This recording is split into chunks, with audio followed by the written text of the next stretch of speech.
Hola, buenos días. Llenazo, ¿eh? Llenazo. Qué bonito.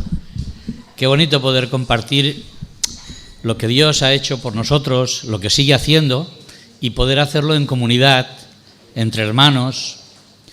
Y la verdad es que es emocionante. Mirad, he seguido el culto, lo he seguido, pero me he quedado con lo primero que cantábamos al Señor.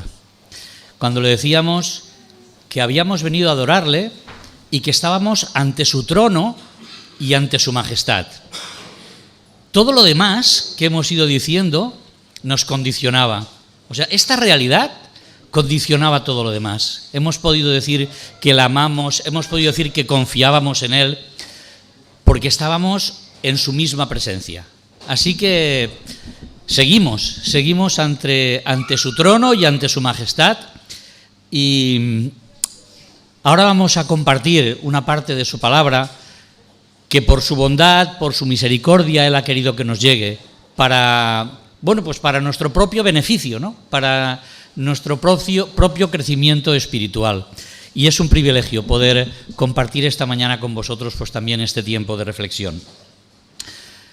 Isaac me encargó, cuando hizo el calendario de predicaciones, un texto del capítulo 5 de Hechos de los Apóstoles. Estáis viendo Hechos de los Apóstoles, algunos textos salteados que nos hablan de cómo aquella primera comunidad cristiana compartía el Evangelio y cómo el Señor estaba con ellos y cómo se iban añadiendo pues personas a la fe, ¿no?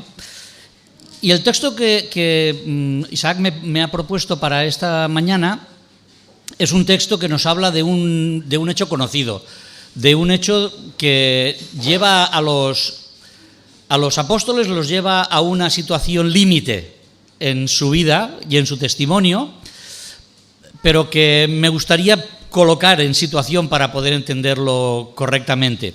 Seguramente muchos de vosotros, la mayoría, lo tendréis muy claro, cuál es el proceso de los acontecimientos que se producen, pero dejadme un pequeño repasito. La semana pasada, Mechi os hablaba de aquel mensaje del apóstol Pedro después de haber curado a un cojo en la Puerta de la Hermosa y el alboroto que allí se produjo y que Pedro aprovechó para exponer el mensaje del Evangelio. Y ella hablaba de que Pedro presentó un mensaje cristocéntrico, centrado en la persona del Señor Jesús, para que todos pudiesen entender que en Él podían tener la vida. Bueno, aquello acabó con los apóstoles en la cárcel. Estos son los antecedentes que yo quiero compartir con vosotros. Vamos a ver si soy capaz de hacer funcionar esto. Exactamente, sí. Ahí os he puesto unos pocos acontecimientos, unos antecedentes a lo que vamos a hablar hoy. Os he puesto ahí que después de predicar allí en la Puerta de la Hermosa, los discípulos fueron arrestados.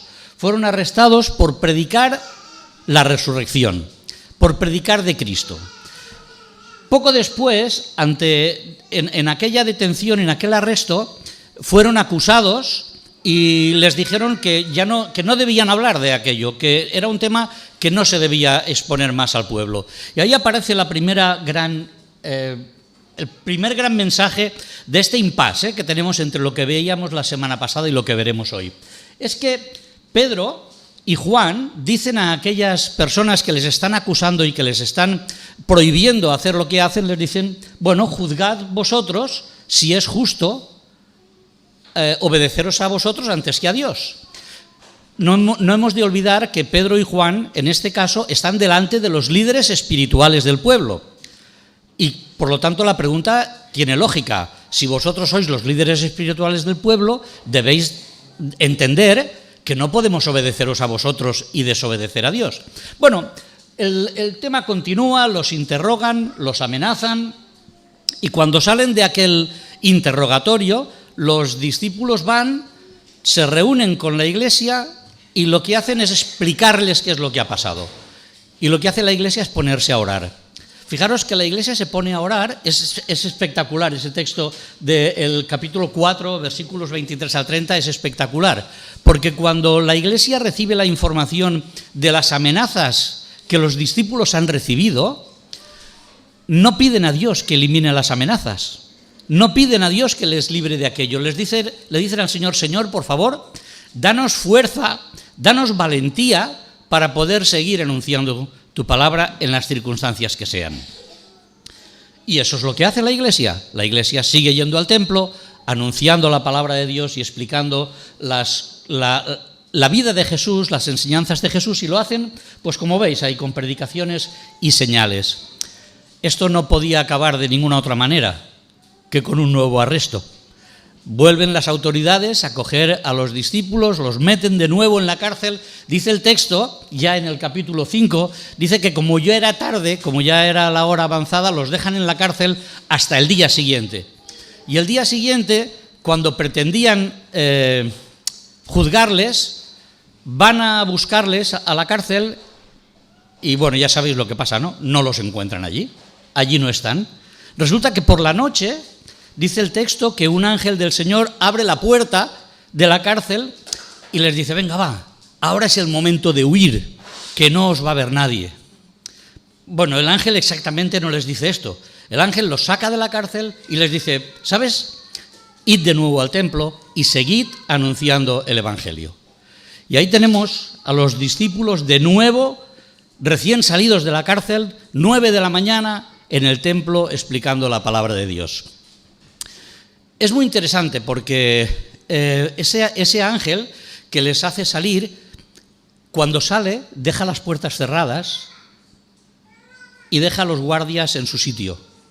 Porque al día siguiente, cuando los magistrados van a buscarles a la cárcel para juzgarles, dicen: la puerta está cerrada, la guardia está en su sitio, pero ellos no están ahí. Y entonces llega alguien y les dice: oye, que aquellos a los que habíais puesto en la cárcel están en el templo otra vez. Están otra vez en el templo explicando las historias de este Jesús.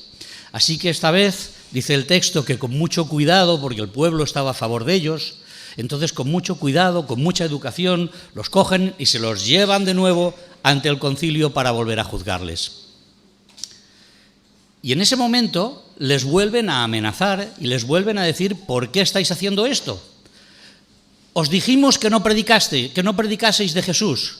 Os dijimos que no nos acusaseis a nosotros de lo que nos estáis acusando.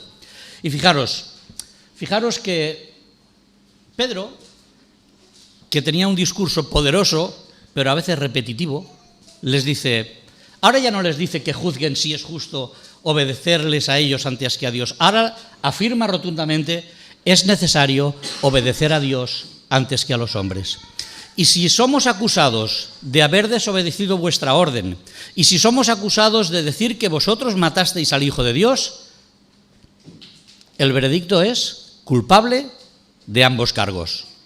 Sí, hemos desobedecido vuestras órdenes porque hay que obedecer a Dios, y hemos desobedecido vuestras órdenes porque vosotros matasteis al Hijo de Dios. En un texto anterior utiliza una expresión extraordinaria, dice: vosotros matasteis al autor de la vida. Es espectacular cómo Pedro explica todas estas cosas. Bueno, dice el texto que nos toca hoy y el que vamos a leer, que está ahí, que como seguramente no lo veréis bien, pues yo os lo leeré, aunque tampoco veo muy bien, pero bueno.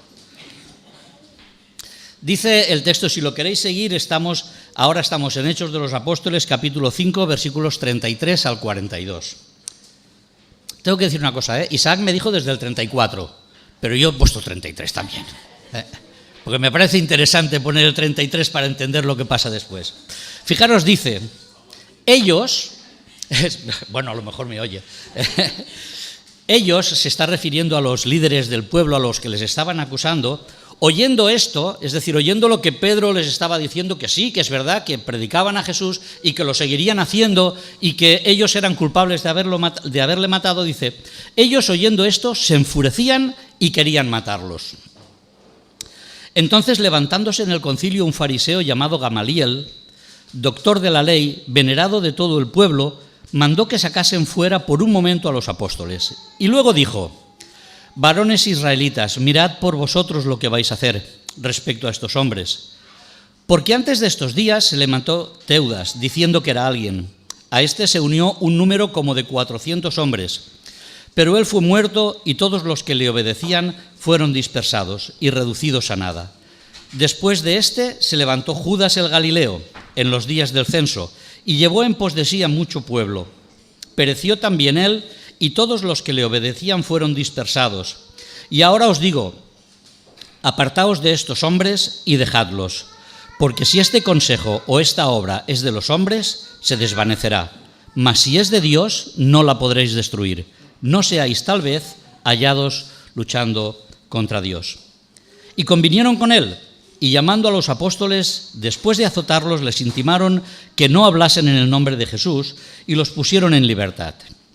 Y ellos salieron de la presencia del concilio gozosos de haber sido tenidos por dignos de padecer afrenta por causa del nombre. Y todos los días, en el templo y por las casas, no cesaban de enseñar y predicar a Jesucristo. Tremendo texto, en el que vemos a Dios obrando. La obra es de Dios. Este sería seguramente el nombre genérico que podríamos dar a esta reflexión de esta mañana. La obra es de Dios. A mí me gusta, he pensado en dividir esta reflexión en dos partes. A la primera parte me gustaría llamarla el consejo de Gamaliel, un consejo oportuno. Es curioso porque en la circunstancia, o sea, los líderes judíos ya habían decidido matar. A pesar, ya daba igual lo que pensase el pueblo. Ahora se trataba de matar a aquellos hombres que estaban acusándoles de alguna manera. Aunque la verdad es que los discípulos nunca quisieron levantar al pueblo contra los líderes judíos. Nunca fue el proyecto de ellos. Pero de alguna manera ellos temían que esto podría suceder. Así que este hombre, Gamaliel, ahora explicaremos un poquito quién era este Gamaliel, se levanta allí entre todos ellos y les dice, oye, ir con cuidado, pensad un poquito lo que vais a hacer. Necesitamos contextualizar esta situación, porque aquel concilio que estaba acusando a los discípulos estaba formado básicamente por 2 o 3 grupos de hombres líderes. Unos eran los saduceos, ya sabéis, ¿no? Los saduceos, los líderes políticos de Israel en aquel momento. El sumo sacerdote era saduceo, la mayoría de los sacerdotes eran saduceos. He dicho que eran los líderes políticos, ¿verdad? En realidad ellos se consideraban líderes religiosos también, por eso eran los sacerdotes. Pero ¿sabéis lo más curioso del caso? Es que los saduceos no creían en la resurrección. En realidad no creían en la mayor parte de las escrituras que nosotros conocemos hoy como Antiguo Testamento. Ellos solo se quedaban con los 5 primeros libros escritos por Moisés. Para ellos eso era la ley y fuera de eso no había nada más. Por lo tanto, tenemos a ese gran grupo, líderes con mucho poder dentro del concilio, que claro, entre otras cosas estaban muy molestos porque lo que estaban anunciando los discípulos era la resurrección de Jesús. Y ellos anunciaban, proclamaban, predicaban que la resurrección no existía. Así que ese era uno de los grupos que habían ahí. Eran los que se airaron, los que decidieron matarles. Luego había el otro grupo poderoso, había unos grupos más pequeñitos, pero había otro grupo poderoso que era el grupo de los fariseos. En realidad los fariseos y los saduceos no eran muy amigos entre ellos, porque creían cosas diferentes. Los fariseos, a su vez, se dividían en 2 grupos. Unos que eran como los más estrictos, los que defendían la tradición que ellos habían creado de una forma tremenda, eran aquellos que se acercaban a Jesús y le decían, ¿es legítimo dar tributo a César? O los que le acusaban continuamente de lo de los sábados, pues había un grupito de fariseos que estaban en esta línea. Eran 2 escuelas diferentes dentro de los fariseos. No os voy a castigar con los nombres de las escuelas, pero había una escuela que iba por esta línea. Estos estaban totalmente contra los romanos, defendían mucho su identidad judía. Y había otro grupo dentro de los fariseos que era como que estaban más por la ética, estaban más por el amor hacia los necesitados. De alguna manera eran personas que estaban como más cerca de aquello que Dios pedía. Nosotros siempre pensamos en los fariseos porque salen en los evangelios como los malos, ¿no? Pero la verdad es que habían fariseos que tenían en el corazón servir al Señor. De hecho, alguno de ellos se acercó al Señor y el Señor le dijo, pues no estás lejos del reino de los cielos, ¿no? Porque había ese grupito que estaba como más sensible a las enseñanzas de Dios. Bueno, pues Gamaliel era uno de estos, que formaba parte de este grupito. Y este hombre, seguramente preocupado por lo que estaba sucediendo allí, decidió pues presentar un consejo oportuno, un consejo guiado por Dios mismo. Os he puesto ahí un pequeño subtítulo, Dios actúa milagrosamente. Porque fijaros que lo que estaba pasando aquí, ¿qué era? Que los judíos querían matar a los discípulos. La noche anterior a esto que está sucediendo aquí, Dios había obrado de una manera espectacular. Lo recordáis, ¿no? Lo acabo de decir un momentito. Había abierto las puertas de la cárcel y había sacado a los discípulos de allí. Así que Dios obró de una manera milagrosa y sobrenatural. Pero en esta ocasión, Dios sigue actuando milagrosamente. Porque Dios hace que un hombre que, aunque fuese sensible a las cosas de Dios, era un hombre que estaba en el concilio, que estaba acusando a los discípulos, que posiblemente había participado también de alguna manera en la condena a Jesús. Porque ahora lo que este hombre les dice es, oye, id con cuidado, porque aquel Teudas y aquel Judas Galileo, lo que hemos leído, aquellos matamos a los líderes o murieron los líderes y el movimiento se deshizo. Jesús ya ha muerto. Posiblemente, si esto no es de Dios, el movimiento se diluirá. Y este es el consejo que este hombre les da. Dios utiliza diferentes métodos para hacer su obra, porque la obra es de Dios. Y Dios utiliza diferentes métodos para poder hacer esa obra. Así que, sobrenaturales, humanos, Dios está ahí controlando lo que sucede. Claro, podríamos decir que fue un consejo oportuno y alguien incluso podría pensar que fue un consejo sabio. Mirad, si alguno piensa que fue un consejo sabio, siento llevarle la contraria. Porque sí que es verdad que fue un consejo oportuno que Dios utilizó, pero bajo mi punto de vista fue un consejo incompleto. Se quedó a medio camino. Se quedó a medio camino porque habían cosas que él tenía que haber previsto. No olvidemos que Gamaliel era un maestro de la ley, reconocido por sus enemigos, por sus oponentes, porque de hecho el texto que hemos leído dice que le hicieron caso, que fueron y hicieron caso al consejo que él daba. Por lo tanto, era un hombre reconocido. Unos cuantos capítulos más adelante en Hechos de los Apóstoles escuchamos a Pablo defendiendo su judaísmo, diciendo que él aprendió a los pies de Gamaliel.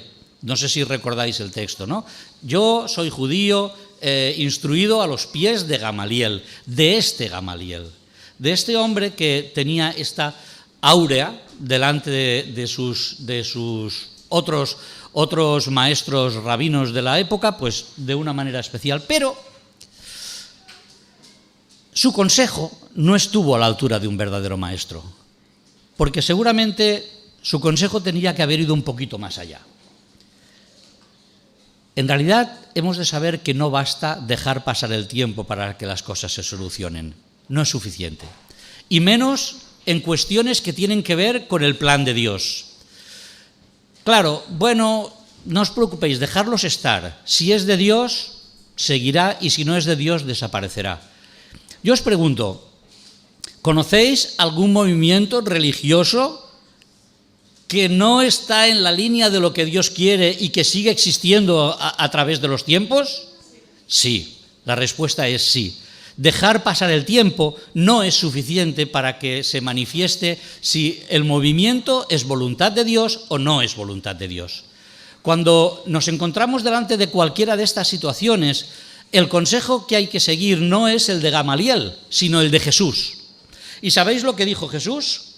Dios dijo: escudriñad las Escrituras, porque a vosotros os parece que en ellas tenéis la vida eterna, y ellas son las que dan testimonio de mí. Esa es la clave para poder entender si un movimiento religioso es de Dios o no es de Dios. Gamaliel tendría que haber dicho: oye, dejadlos tranquilos. Si es de Dios, prevalecerá. Si no es de Dios, caerá. Y además, ¿sabéis lo que deberíamos hacer? Deberíamos analizar esta cuestión de la resurrección.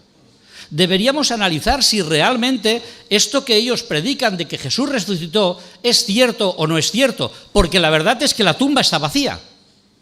Deberíamos investigar qué es lo que sucedió aquí. Es más, deberíamos coger las enseñanzas de Jesús y mirarlas con el filtro de las Sagradas Escrituras que tenemos para entender si realmente lo que Jesús decía formaba parte de la obra de Dios y de lo que Dios había dicho a través de los tiempos en el Antiguo Testamento. Su consejo quedó incompleto. Y el hecho de que su consejo se quedase incompleto repercutió a partir de ese momento en todo lo que sucedió. Esto no se acabó nunca. Bueno, de hecho todavía no ha acabado. Todavía hoy en día hay el conflicto entre estas dos religiones monoteístas, pero que miran una al Jesús como el Mesías, como el Salvador del mundo, y los otros que miran a Jesús como el farsante. Así que hemos de ser muy conscientes a la hora de recibir consejos o dar consejos en cuanto a lo que Dios dice, porque podemos equivocarnos. Un consejo oportuno, pero incompleto. Y además tiene una tercera característica el consejo. Fue un consejo desatendido. Fijaros que recordáis lo que hemos leído, ¿no? El texto es conocido, no hace falta que lo vayamos a leer otra vez. Dice que convinieron con él. Los judíos dijeron: vale, Gamaliel, tienes razón, tú eres un hombre serio, vamos a dejar esto, vamos a dejarlos en paz. Mentira, no los dejaron en paz. Porque pensando, bueno, si es de Dios ya se mantendrá, bueno, vamos a azotarles por si acaso. Vamos a castigarles hasta la muerte, podría haber sido, porque el castigo que se le infligía en aquellos momentos era un castigo que había llevado a personas a la muerte. No era una cosa banal. Les azotaron posiblemente, como marcaba la ley en aquel momento, 40 azotes menos uno, que era lo que se consideraba que un ser humano podía aguantar.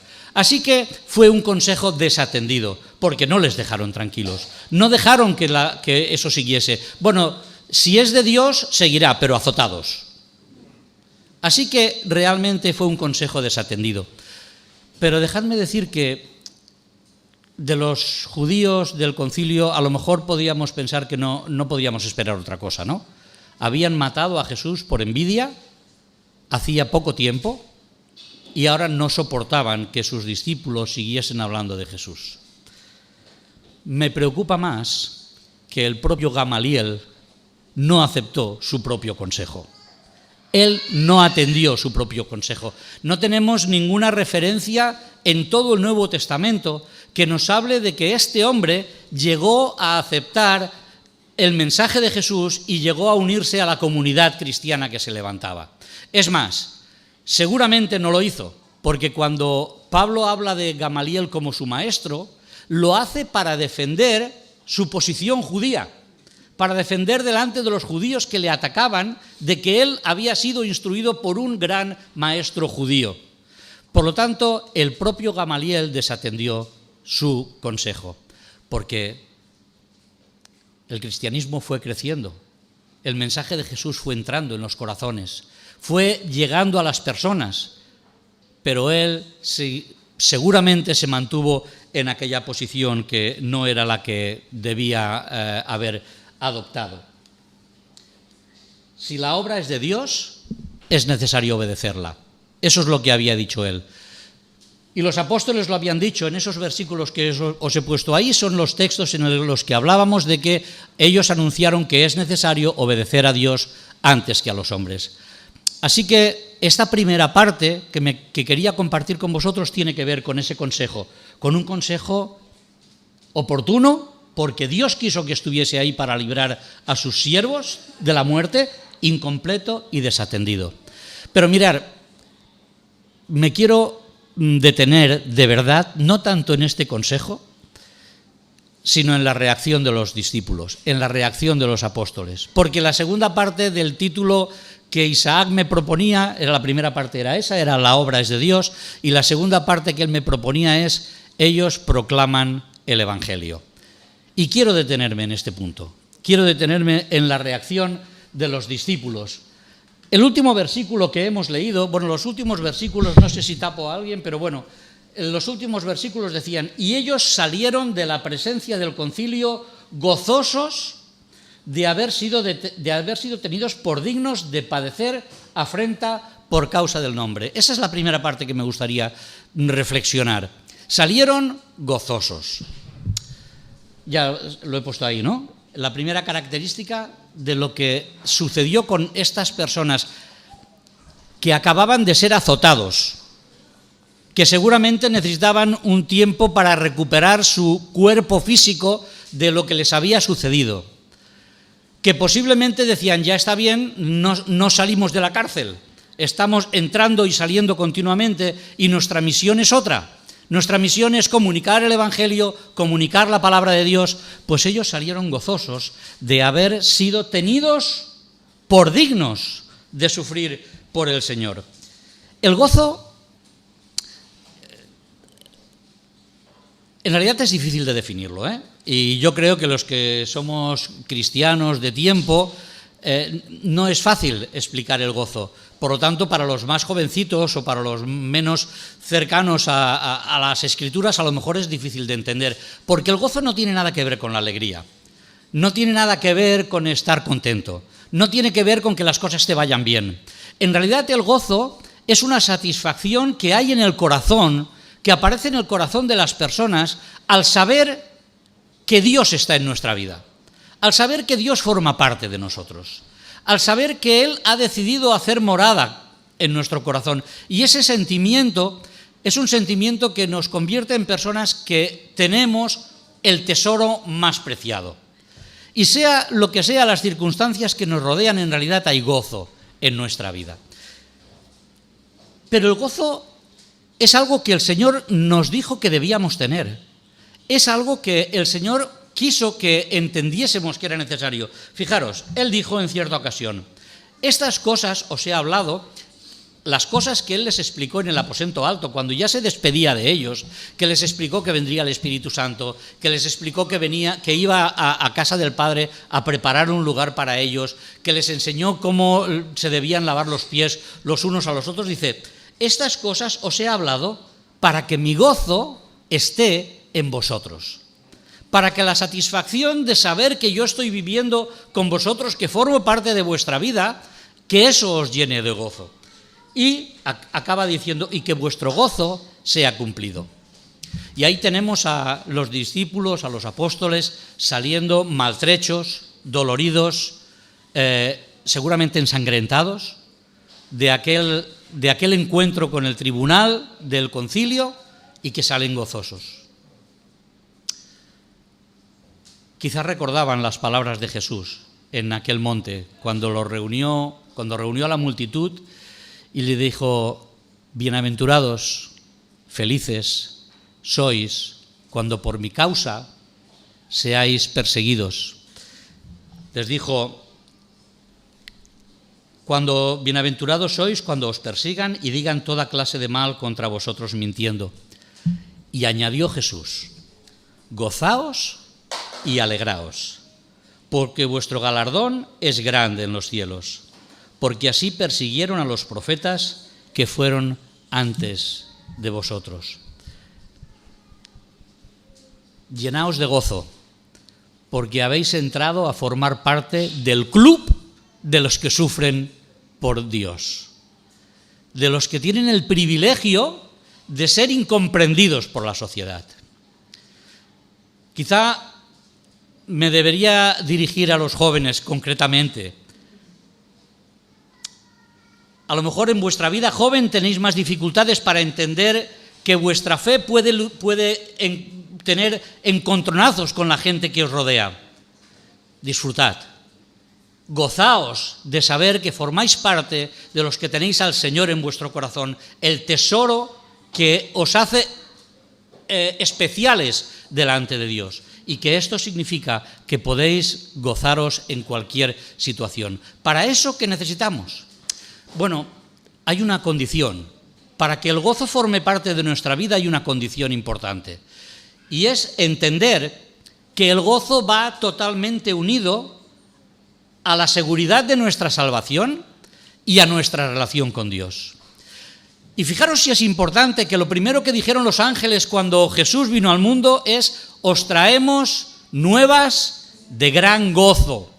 Dice que serán para todo el pueblo. ¿Y cuál es esa noticia que es para todo el pueblo? Que os ha nacido un Salvador. El gozo va unido, el gozo del Hijo de Dios va unido a la seguridad de que Él nos ha salvado, que ha hecho de nosotros nuevas criaturas. Y fijaros que es tan importante que cuando el creyente pasa por una situación en su vida en que parece que el gozo se apaga, porque ha pasado cualquier cosa, porque hemos tenido un conflicto, porque hemos pecado, porque casi sin darnos cuenta, poco a poco nos hemos ido apartando, notamos que ese gozo se va apagando. Y un salmista que se dio cuenta de esa realidad porque había pecado, en su oración, ¿sabéis lo que dijo? Fue: Dios, devuélveme el gozo de la salvación. Necesitamos entender que Dios ha pagado por nosotros, lo hemos recordado con los símbolos, que Él ha hecho lo que nosotros no podíamos hacer, que nos ha dado la salvación y que eso nos da el privilegio de poder vivir en gozo en cualquier situación, de saber que Él está cerca de nosotros. En tu presencia, decía otro salmista, en tu presencia hay plenitud de gozo. Así que, bienaventurados si pasáis por momentos de persecución, de angustia, de dolor. A nosotros esto se nos hace muy difícil de entender. Hemos de ser honestos con nosotros mismos. Se nos hace difícil entender que en medio de la persecución pueda haber gozo. Pero debemos de tomar ejemplo. A mí me gusta mucho pensar en nuestros hermanos que lo pasan muy mal alrededor del mundo, y pensar en su fidelidad, en su constancia, pensar en su gozo en medio de las tribulaciones, y tomar su ejemplo para poder ir creciendo en esa realidad. Somos un pueblo que puede vivir en gozo. ¿Por qué? Porque Dios transforma las vidas.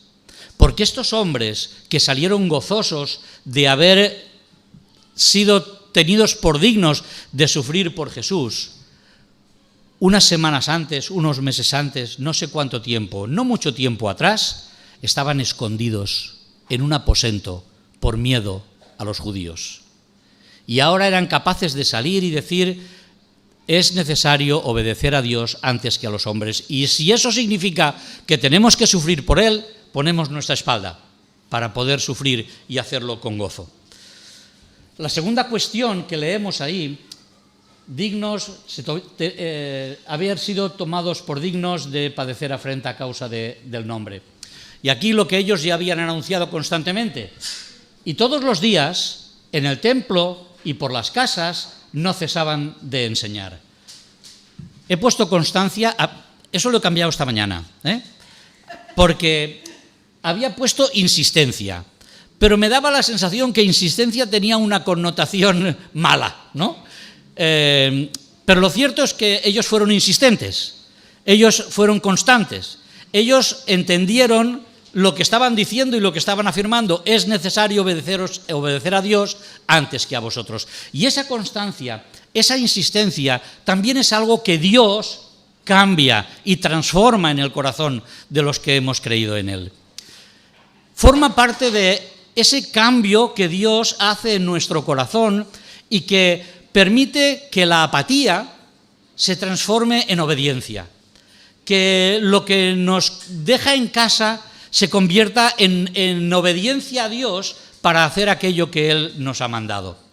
El ángel los sacó de la cárcel y su orden seguía vigente. Id y anunciad el evangelio en el templo. Y ellos podrían decir, bueno, vale, oye, prudencia, ¿vale? Nos han azotado, lo hemos pasado mal, ¿vamos a predicar el evangelio? Sí, porque esa es nuestra responsabilidad, vamos a predicar el evangelio. Pero bueno, tampoco va a pasar nada si en lugar de predicar el evangelio en Jerusalén nos vamos unos cuantos kilómetros más para allá para que no nos pillen. No. El mensaje del ángel fue: id al templo y continuad anunciando el evangelio. Y eso es lo que hicieron. Salieron de la cárcel castigados, doloridos, ensangrentados, como decía, pero ahí estaban, con constancia. Es muy posible que en su cabeza, en aquellas cosas que ellos recordaban del mensaje de Jesús, estuviese una frase como esta: la mies es mucha, los obreros pocos, rogad pues que el Señor envíe obreros a su mies. Y el último versículo, la última línea, que es tremenda: id, y he aquí, yo os envío como corderos en medio de lobos. Y ahí estaban ellos, haciendo simplemente aquello que el Señor les había anunciado hacía tiempo, que el Espíritu Santo ahora les recordaba, aquello a lo que eran llamados, a predicar el evangelio en cualquier lugar y en cualquier circunstancia. El Señor había cambiado aquellas vidas. Ya no importaba lo que pasaba a su alrededor, eran personas renovadas, eran personas con gozo, porque, como dice una de las canciones que cantamos, Jesucristo basta, es suficiente, Él es suficiente para llenar nuestra vida, para llenar aquellos espacios que se quedan vacíos. Jesucristo basta para vivir en gozo y para vivir en constante obediencia a lo que Él nos ha mandado. La mies es mucha y los obreros pocos. Si nosotros formamos parte del pueblo de Dios, claro, nosotros no podemos decir, no tenemos el nivel que tenían los apóstoles, ninguno de nosotros tiene el nivel que tenían los apóstoles, ¿no? Pero ¿sabéis una cosa? El mismo Espíritu Santo que estaba en el corazón de los apóstoles está en tu corazón y en mi corazón. Él es el que nos debería mover. Bueno, mejor dicho, lo voy a expresar de otra manera. Él nos mueve. Somos nosotros los que tenemos que estar dispuestos a hacer esa voluntad, a cumplir aquello que el Señor ha puesto en nuestra vida, aquellas ordenanzas que hacen de nosotros nuevas criaturas, porque su poder ha transformado nuestro corazón y lo ha cambiado. El salmista dice: has cambiado el lamento en baile, ha cambiado la tristeza en gozo, ha cambiado el miedo en valentía y nos ha dado lealtad. Fijaros, me he dejado la última palabra cuando hablábamos, ¿no? La última palabra del texto es a Jesucristo. A Jesucristo. Porque eso es lo que predicaban. Eso es lo que aquellos hombres predicaban. No predicaban su obra social, que estaba bien, porque repartían las cosas entre todos para poder... No hablaban de su obra social. No estaban predicando su armonía entre ellos, que compartían todo. No compartían lo bien que estaban cuando se reunían, estaban predicando en el templo y en las casas a Jesucristo. Porque ese es el mensaje que ellos debían llevar. La lealtad es fruto de un cambio que Dios hace en nuestro corazón, que hace que nuestro miedo cambie en responsabilidad. Leales. Si pensamos en los motivos que nos pueden llevar a la lealtad, seguramente encontraríamos muchos, ¿no? Pero mirar, yo creo que el más importante de los motivos que nos pueden llevar a ser leales es el amor. Somos leales porque amamos. Pero más, yo creo que somos leales porque hemos sido amados. Porque la realidad de la lealtad está en la responsabilidad que tenemos por aquello que hemos recibido. Todas las cosas que Dios nos ha dado nos deberían llevar a la lealtad voluntaria. Bueno, yo creo que eso es así, pero a veces nuestra lealtad necesita un empujoncito. A veces nuestra lealtad necesita que alguien nos ayude para poder hacer las cosas tal como el Señor quiere. La lealtad, fijaros, es consecuencia de sabernos amados por Dios. ¿Qué podemos hacer nosotros hacia un Dios que ha dado a su Hijo para que pagase por nuestros pecados, por lo que nosotros no podíamos pagar. Fijaros que Pedro, que estaba ahí con la espalda dolorida, años más tarde escribió: nos hizo renacer para una esperanza viva por la resurrección de Jesucristo de los muertos, para una herencia incorruptible, incontaminada e inmarcesible, reservada en los cielos para nosotros. ¿Cómo no iba a ser leal? ¿Cómo no iba a mostrar lealtad hacia Dios si sabía que todo esto lo había recibido de Él? Me gusta pensar en Pedro, La semana pasada Mechi os hablaba de Pedro, pero en estas circunstancias, en este pasaje, a mí me gusta también pensar en Pedro, porque, repito, con su espalda dolorida, ensangrentada, humillado posiblemente por los que allí estaban, Pedro mostraba lealtad a su Señor. Y en Pedro tiene una característica especial esta lealtad. Porque hacía poco tiempo, no sé cuánto, pero no hacía demasiado tiempo, Pedro, a lo mejor delante de algunos de los que estaban allí también en aquel concilio, había dicho: no le conozco, no sé quién es, no quiero meterme en esto porque este hombre no sé quién es, incluso con palabras gruesas seguramente, ¿no? Y palabras feas. Pero aquello había pasado. Y esto es extraordinario. Porque a lo mejor no estaba lejos en el tiempo, a lo mejor no hacía mucho que había sucedido, pero estaba muy lejos de Pedro el pensar que él había sido desleal de esta manera, porque el Señor había obrado un cambio en su vida, porque el Espíritu Santo había transformado su vida para que aquel miedo, aquel temor, aquella duda se convirtiese en lealtad hacia el que lo había dado todo por él. Nadie puede servir a dos señores. Esas fueron palabras de Jesús, ¿no? Nadie puede servir a dos señores. Lo hacía, Jesús lo explicó en el contexto del dinero, ¿no? Nadie puede estar amando al dinero y amando a Dios de una manera, porque no va a hacer las cosas como las debe de hacer. Pero a mí me gustaría que ampliásemos nosotros este pensamiento. Nadie puede servir a dos señores. Ninguno de los que estamos aquí podemos servir a dos señores. Dios ha cambiado nuestro corazón para que esté lleno de gozo, para que esté lleno de constancia en la misión que Él nos ha dado y para que esté lleno de lealtad. No podemos servir a la sociedad y no podemos servir a Dios. Sí que es verdad, Jesús dijo: a César lo que es de César y a Dios lo que es de Dios. Pero no podemos poner la sociedad por encima de Dios, porque acabaremos equivocándonos en nuestras actuaciones. No podemos poner nuestro estatus. No podemos escoger entre nuestro estatus social, nuestro estatus profesional, o Cristo, porque más pronto o más tarde eso va a chocar. No podemos competir, no podemos poner en relación nuestras amistades o Cristo, porque acabaremos siendo desleales a aquel único que merece nuestra lealtad. Ahora se trataba de servir al Señor, de amarle y de demostrarle su amor. Y el Señor les había dicho: el siervo no es mayor que su maestro. ¿No? El siervo no es mayor que su Señor. Si a mí me han perseguido, también a vosotros os perseguirán. Y salían de allí sabiendo que esto era así, que a Jesús le habían matado, que a Jesús le habían azotado, que a Jesús le habían torturado. Y ellos salían, no habían muerto, pero salían también castigados. Si al Maestro, si al Señor le han perseguido, también a vosotros os perseguirán. Pero la promesa era tremenda, ¿no? Y si han guardado mi palabra, también guardarán la vuestra. Y ahí estaban. La obra es de Dios. Y fueron llamados a seguir testificando, a seguir anunciando su palabra.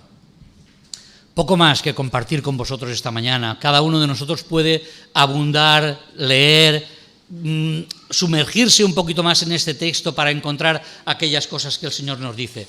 Pero entendamos, asumamos, recordemos, la obra es de Dios. Y Él, a su debido tiempo, actuará tal como Él crea, tal como Él quiera para que su obra avance.